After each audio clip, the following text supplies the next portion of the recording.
5, 4, 3, 2, 1. Papos Multiletrados. O oferecimento Faculdade de Cultura Inglesa.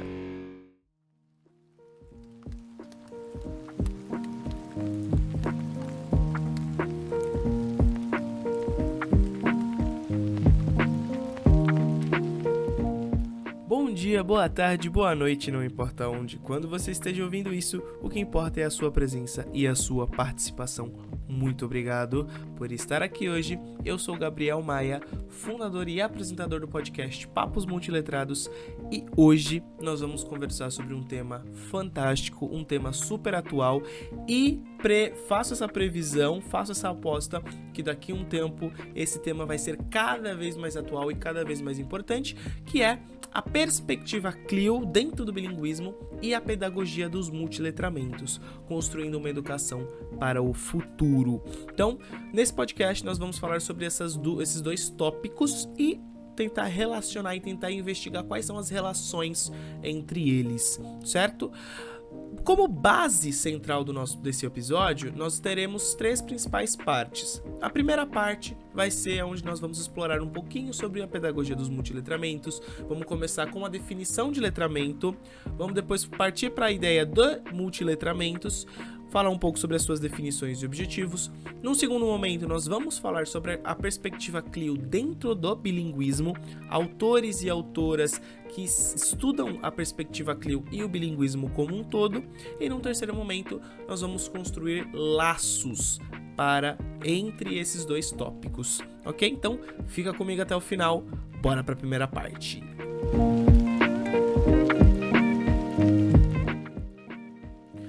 Quando nós pensamos em multiletramentos, eu acho que é interessante a gente primeiro trabalhar um pouco sobre o conceito de letramento.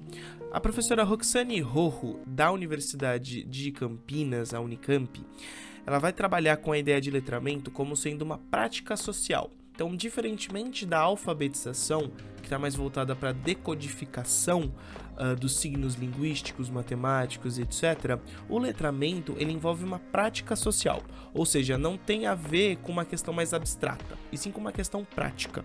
Então, o que é interessante do letramento é que ele vai trabalhar não só questões práticas, questões sociais, e também questões críticas, né? Então, permite com que o aluno, no processo de letramento, no processo de construção, de aprendizagem, ele consiga estabelecer vínculos entre o que é aprendido na escola e a realidade, e a sua realidade de fato.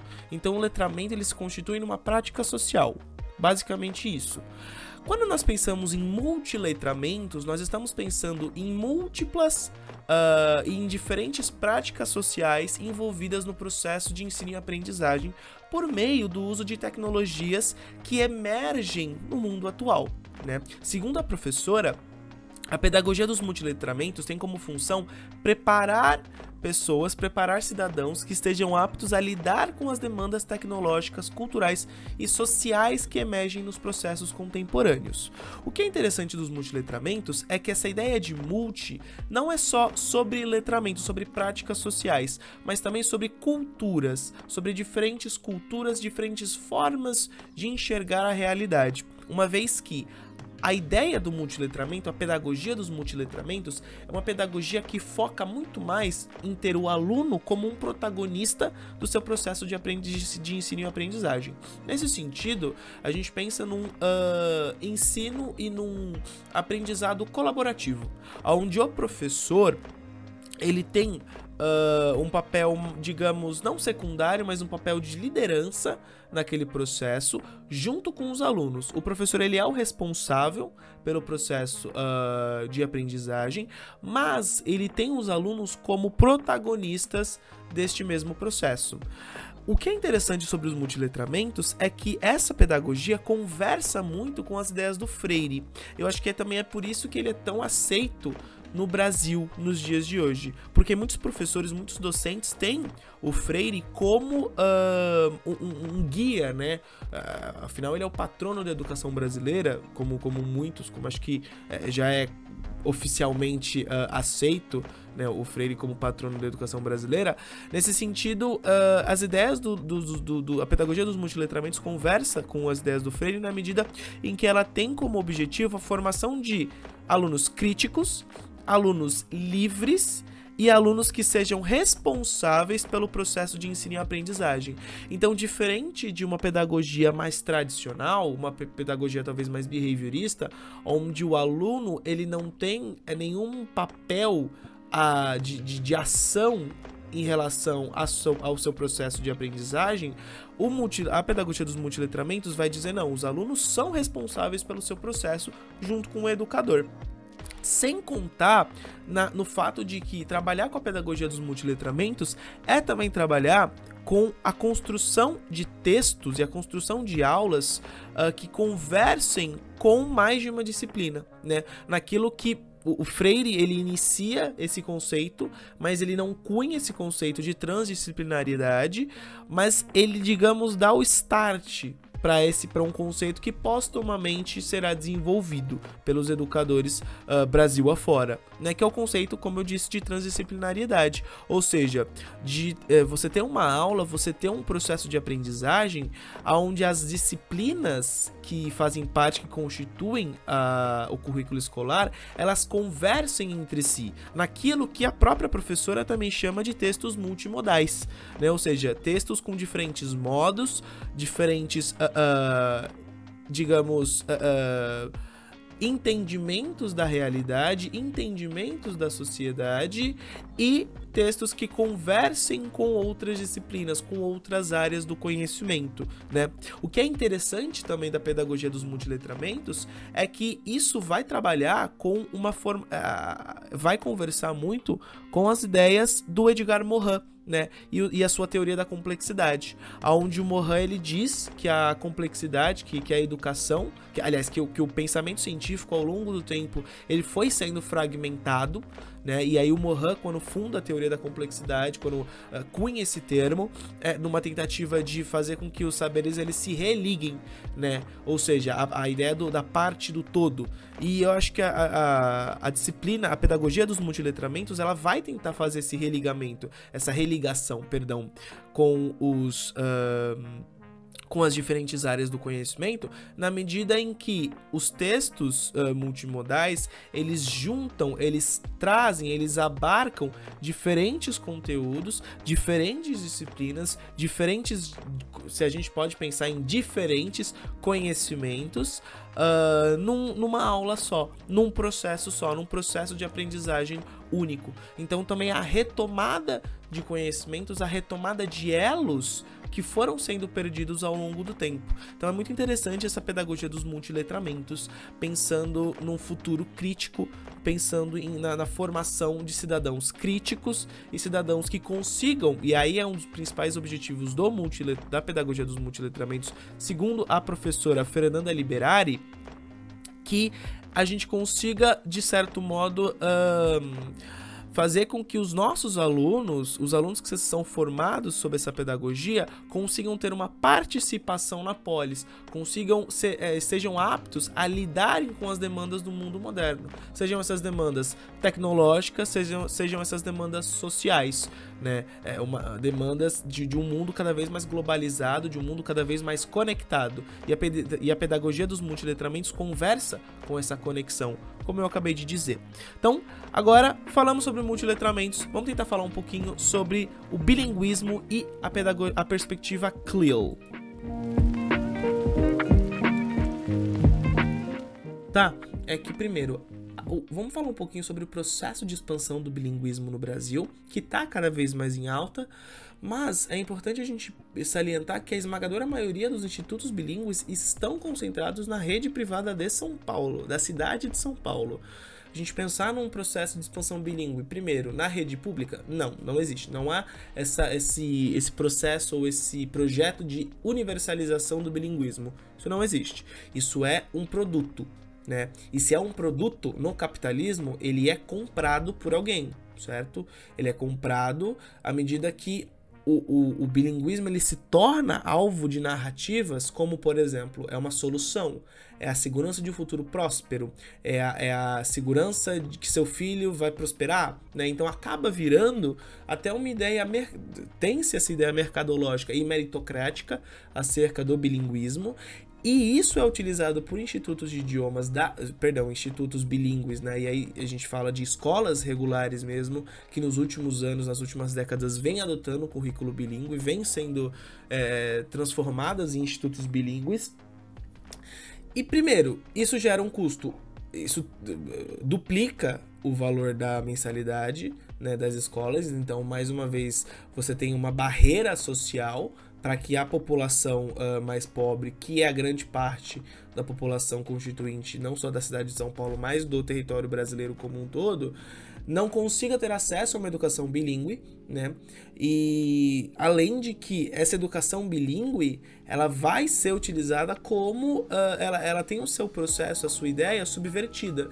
Então, ao invés de, nas palavras da Antonieta Megali, servir como algo que combata as injustiças e as desigualdades, acaba, na verdade, sendo perpetuadora desse processo de desigualdade e de injustiça. Porque não é todo mundo que vai ter acesso, que vai poder pagar 7, 6, 10 mil reais numa escola bilíngue para o seu filho. Às vezes as pessoas têm mais de 1, 2, 3 filhos para sustentar e não conseguem pagar esse valor exorbitante de dinheiro numa escola bilíngue, né? E aí o que acontece? Junto a esse processo tem a ideia da meritocracia. Veja, a solução bilíngue, né, como é utilizada, a solução bilíngue, ela é vendida como sinônimo de um futuro próspero. Seu filho vai prosperar se ele estiver num instituto bilíngue. Se ele for formado sob a perspectiva bilíngue, se ele for constituído como um indivíduo bilíngue, né? Isso, segundo Antonieta Megali, tem um efeito quase que é um paradoxo, né? Na verdade é uma ironia, porque o bilinguismo ele tem, segundo a Megali, essa função de formar indivíduos que trabalhem e que critiquem as injustiças, mas dentro desse cenário capitalista acontece o oposto. Ele tem o seu valor de mundo esvaziado, todo o seu valor benéfico esvaziado, e torna-se uma commodity, torna-se um produto a ser vendido, né? Então, isso é um dos problemas que a Megali traz, que estão relacionados à expansão do processo bilíngue, né? Mas ela diz que o bilinguismo não é isso, não é uma forma de você aprofundar as injustiças, na verdade é o contrário. Quando a gente pensa, e aí trazendo a discussão já para a perspectiva CLIL, vamos primeiro entender o que significa essa palavra, né? CLIL é a sigla para Content and Language Integrated Learning, em português, aprendizagem integrada de conteúdo e linguagem. Ou seja, segundo a própria Antonieta Megali e a professora Fernanda Liberali, a perspectiva CLIL tem como base a construção de conhecimento acerca da linguagem, só que com a mescla de conhecimentos de outras disciplinas, de outras áreas do conhecimento, como história, filosofia, matemática, ciências, biologia, etc. Segundo a própria professora, o foco do bilinguismo e da perspectiva CLIL é a formação de alunos que sejam capazes de construir um mundo mais justo e igualitário através do combate das injustiças presentes em nossa sociedade. Ah, Gabriel, mas como que isso acontece? Então, quando a gente vai pensar, e aí falando sobre a perspectiva do CLIL, tá? Em linhas gerais, a perspectiva da abordagem CLIL vai trabalhar com a ideia de multiculturalidade. E isso é uma das questões que o próprio bilinguismo, segundo a Megali, traz de diferente. Veja, quando a gente pensa na língua, né, e aí é muito legal a gente fazer um paralelo com as ideias do Rajagopalan, que é um professor ex-integrante da Unicamp, hoje é um professor aposentado, mas que há 20 e poucos anos atrás, no início dos anos 2000, ele escreveu um texto maravilhoso, um livro muito legal, chamado Por uma Linguística Crítica, onde ele vai esmiuçar. Ele tem um capítulo muito legal onde ele fala sobre língua e identidade, e onde ele mesmo afirma que a ideia do ensino de línguas, né, a função do ensino de línguas é a construção de identidades. Veja, o uso do plural, né, a construção de identidades. Primeiro, porque ele não entende a identidade como algo único, né, então a gente não pode entender a identidade como algo único, unitário e acabado, né? Ou seja, a ideia de uma identidade pronta e acabada, segundo o professor Rajagopalan, inexiste, certo? E que a língua, como um todo, ela possui uma importante função no desenvolvimento e no reconhecimento das identidades, à medida que a língua é a forma pela qual eu me expresso e eu ouço e me comunico com outras pessoas, com outras identidades, que eu consigo ter acesso a outras formas de expressão de identidades, a outras culturas, a outros meios e formas de se viver, né? Então, quando a gente traz essa ideia do Rajagopalan, que, lembrando, não é um professor que vai estudar o bilinguismo, né? Não é o foco do estudo do Raja o desenvolvimento de projetos bilíngues, como diferente da Antonieta Megali, que é uma das maiores pesquisadoras no Brasil no ramo do bilinguismo, mas essa ideia de língua e identidade se aproxima muito com a ideia da Megali sobre o bilinguismo. O bilinguismo tem como função uma formação multicultural, né? Pegando a ideia da professora Kandô sobre multiculturalidade, sobre os diferentes tipos de multiculturalidade no bilinguismo, a gente imagina que um aluno que seja formado no Instituto Bilíngue, assim, e aí pensando num processo bilíngue que tenha dado certo, porque essa é uma das outras críticas que a Megali faz no texto dela. É o seguinte, eu não posso imaginar um bilinguismo onde não haja um processo que trabalhe as multiculturalidades, ou seja, que trabalhe diferentes culturas, que desenvolva e trabalhe diferentes identidades. Não basta apenas o reconhecimento das diferentes culturas e das diferentes identidades presentes no mundo, mas deve haver, segundo a professora Megali, com foco nas ideias da professora Kandô, projetos e todo um currículo desenhado e desenvolvido para que os alunos, durante o processo de ensino e aprendizagem, consigam desenvolver projetos, consigam desenvolver conhecimentos, consigam construir uma visão de mundo que reconheça, sim, as diferentes culturas, as diferenças sociais, culturais, étnicas e raciais presentes, não só na sociedade brasileira, mas no mundo como um todo, no mundo que se apresenta cada vez mais globalizado, e que consiga transformar esta realidade que, apesar de carregar essas diferenças culturais, étnicas, raciais, ainda privilegia certas culturas em detrimento das outras. E aí a gente pode dar nome à cultura branca, à cultura europeia, à cultura eurocêntrica. É isso que o bilinguismo, ele segundo a Megali, ele deve produzir. Indivíduos que não aceitem o mundo como ele é, mas que critiquem e que trabalhem para a construção de uma realidade onde as inadequações sociais, as desigualdades sociais sejam combatidas e sejam criticadas. E isso tem tudo a ver com a perspectiva CLIL. É isso que a perspectiva CLIL também trabalha.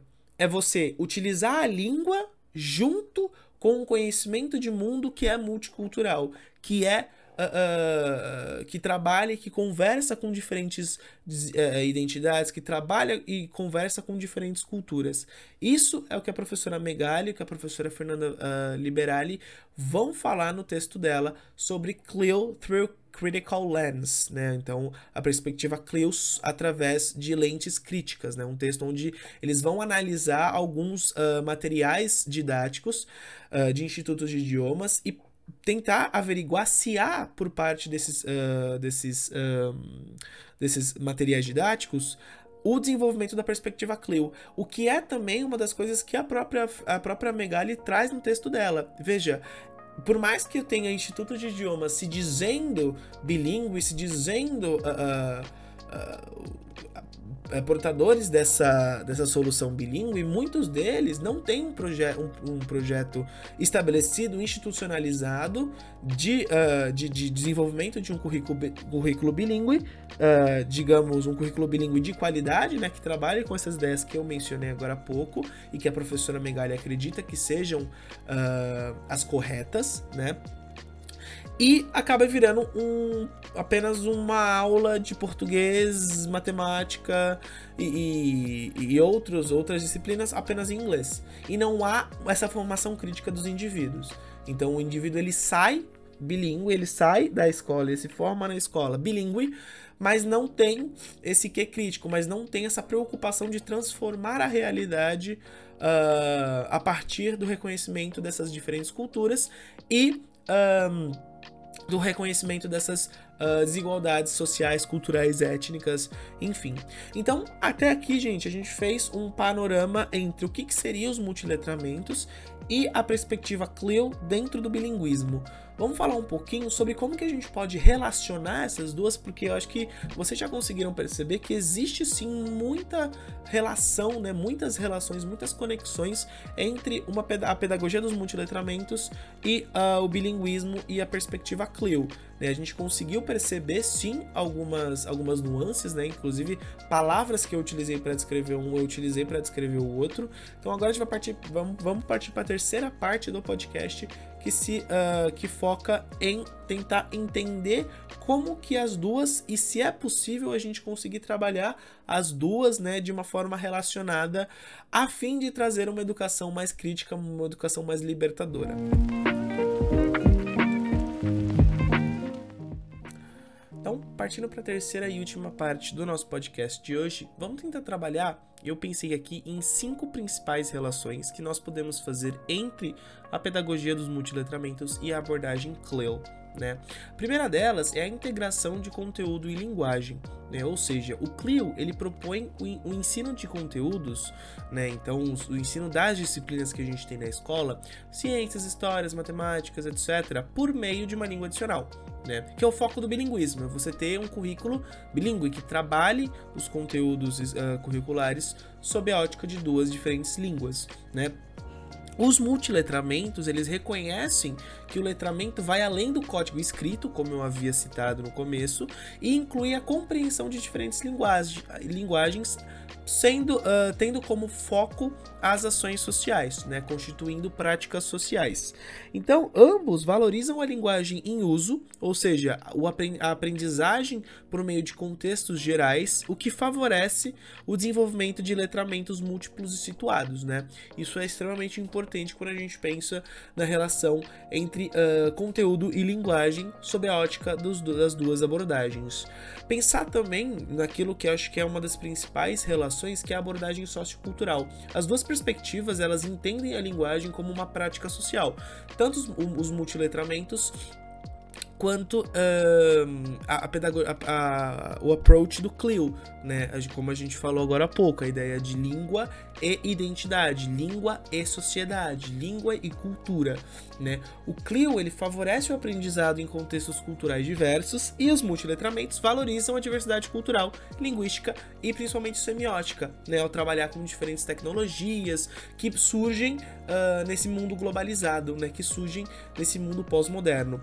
Então, ambos eles buscam preparar os alunos para atuar no mundo globalizado, atuar na realidade, onde a diversidade ela não é só um fator, uma característica determinante e definitiva para a gente compreender esse cenário geopolítico internacional, a vida em sociedade hoje, nesse mundo globalizado, é uma vida com o diferente. Aliás, o diferente se torna você, né? Isso que é o interessante, porque o processo de globalização é o processo de abarcar diferentes culturas e trazer cada vez mais essas diferentes culturas para dentro da sua casa, para dentro da sua vida, né? E nesse mundo é preciso lidar com a diversidade, tanto linguística, cultural, de gênero, social e assim por diante, né? Pensar também em termos mais cognitivos, o desenvolvimento cognitivo ampliado, né? Então, tanto o CLIL ele vai trabalhar com o desenvolvimento da linguagem e do pensamento crítico ao mesmo tempo, né? A ideia de content e language, né?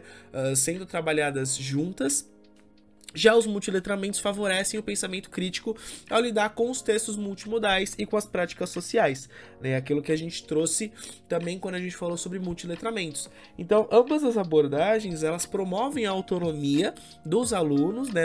E aí a gente pode pensar aqui na ideia do ensino colaborativo, que é presente na pedagogia dos multiletramentos, a análise crítica e a construção ativa do conhecimento, né? Que tem muito relação, como a gente também falou, com as ideias do Freire, do Morin e assim por diante, né?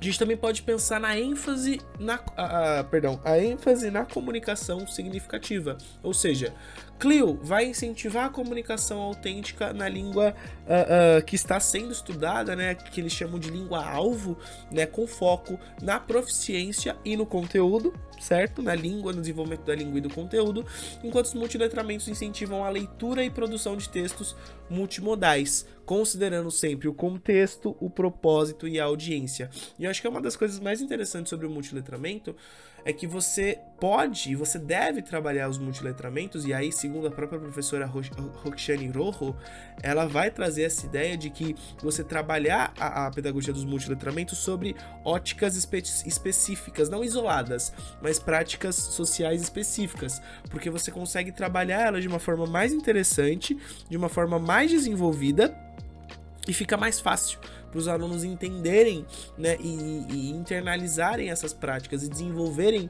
esses letramentos, né? Então, ambas, tanto a Clio quanto os multiletramentos, estimulam a produção de sentido em conteúdos reais e multimodais, em contextos reais e multimodais. E por fim, a gente pode pensar na ideia de mídias e tecnologias, né? A ideia das tão faladas novas tecnologias, né? Que o multiletramento, principalmente a pedagogia dos multiletramentos, trabalha, né? Então, o Clio pode incorporar vídeos, podcasts, diferentes linguagens que estão sendo utilizadas principalmente pelas gerações mais novas, né? Principalmente pelos jovens, e os multiletramentos, como a gente falou, eles nascem dessa realidade, nascem da necessidade de lidar com essas novas tecnologias. Então, ambos vão se beneficiar do uso de recursos tecnológicos que incentivem a leitura crítica desses meios. Então aqui você pode ver, né, 5 alternativas onde a gente consegue relacionar a proposta do Clio com a proposta pedagogia dos multiletramentos. Tudo isso, novamente, acho que como foco principal é o desenvolvimento de uma educação crítica, de uma educação libertadora, de uma educação que prepare os indivíduos, né? E aí eu faço uso das ideias do Morin, né? Ele tem um livro fantástico chamado 7 Saberes Necessários à Educação no Futuro, onde ele fala que a função da educação ela deve, né, abarcar o preparo dos indivíduos para os problemas reais, para os problemas do mundo, né? E isso acontece à medida que eu tenho um olhar complexo do conhecimento. O Morin, ele tem essa pegada da complexidade, como eu acho que eu citei há pouco para vocês, essa ideia da complexidade, que é a ideia de você trazer o conhecimento para ser trabalhado de forma junto, né? A teia, né? O conhecimento em teia, ou seja, o conhecimento não hierarquizado. Não existe um conhecimento mais importante que o outro, não existe uma cultura mais importante que a outra, não existe uma disciplina mais importante que a outra. Todas constituem uma teia, todas são parte de um todo, e esse todo só é constituído pelas partes. É uma democracia do conhecimento, e uma democracia à medida que trata o conhecimento e todas as ideias do conhecimento de forma igual, né? Isso é importante. E é isso que acredito que tanto a proposta do Clio quanto dos multiletramentos tenta resgatar. Deu certo? Então eu espero que vocês tenham gostado desse podcast de hoje. Eu acho que foi muito interessante poder ter trabalhado e poder ter trago essas ideias para vocês. Nos sigam nas nossas redes sociais, ativem o sininho aqui no YouTube para receber as notificações dos nossos próximos vídeos, dos nossos próximos trabalhos, e fiquem bem, até mais!